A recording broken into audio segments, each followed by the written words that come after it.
مہمان خصوصی کے طور پہ شامل ہوں، شرکت کریں. تو اب یہ دیکھنا یہ ہے کہ کوارڈ کا بھی ذکر ہے اس میں کہ کوارڈ کو بڑی امپورٹنس. تو ریجنل کانٹیکس میں اگر آپ دیکھیے تو جب سے یہ وزیر اعظم تاکائیچی آئی ہیں جاپان میں، تو جاپان اور چین کے تعلقات میں ایک کشیدگی آئی ہے.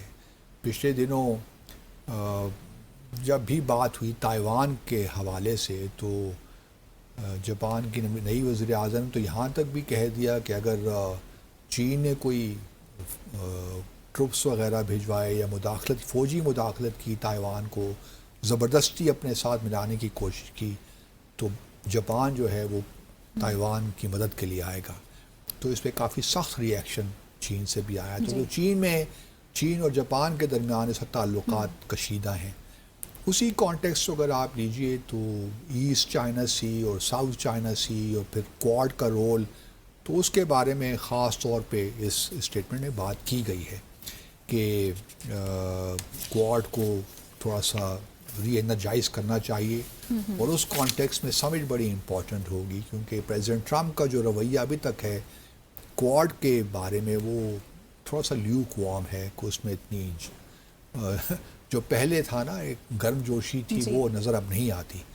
لیکن ان تینوں ممالک جو اس علاقے سے ہیں ان کی خواہش تو یہی ہے کہ اس کو ریوائٹلائز کیا جائے. اب وہ ہوتا ہے نہیں ہوتا وی ول سی، لیکن یہ ایک انٹرسٹنگ چیز ہے.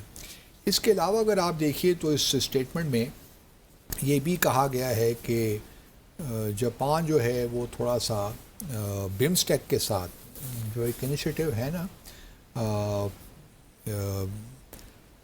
بے of Bengal initiative for multi sectoral technical and economic cooperation, اس میں کافی ممالک ہیں، بھارت ہے، بنگلہ دیش ہے، میانمار ہے، سری لنکا بھی شاید ہے، تو اور یہ ساتھ تھائی لینڈ بھی ہے.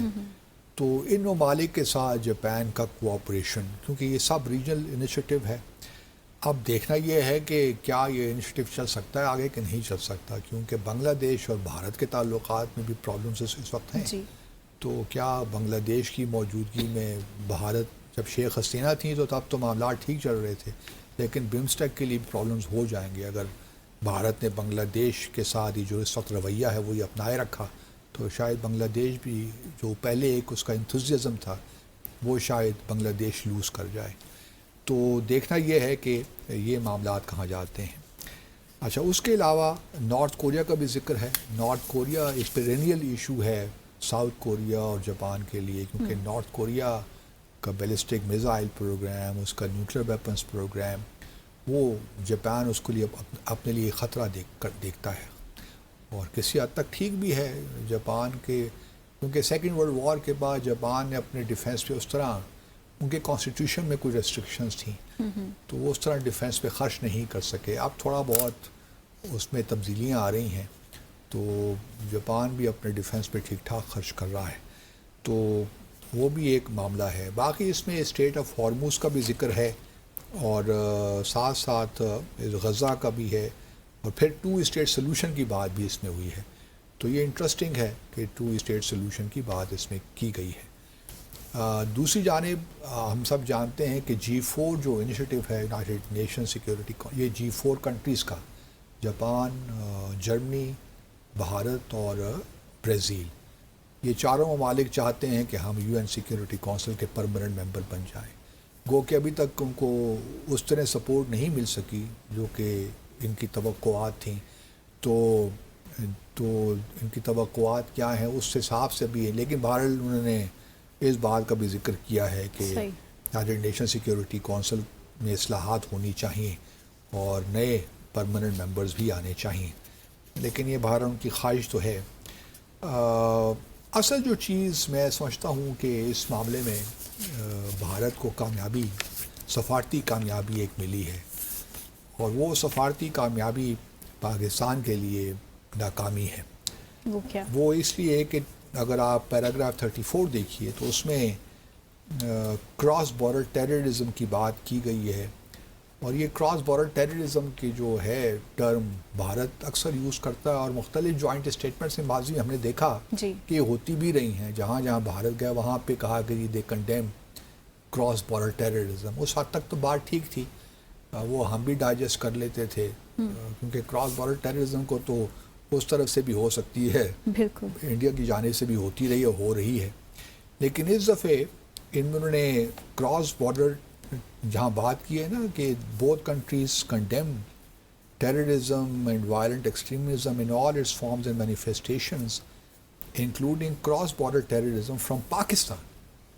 اب پاکستان کا اسپیسیفک نام اس میں آ گیا ہے.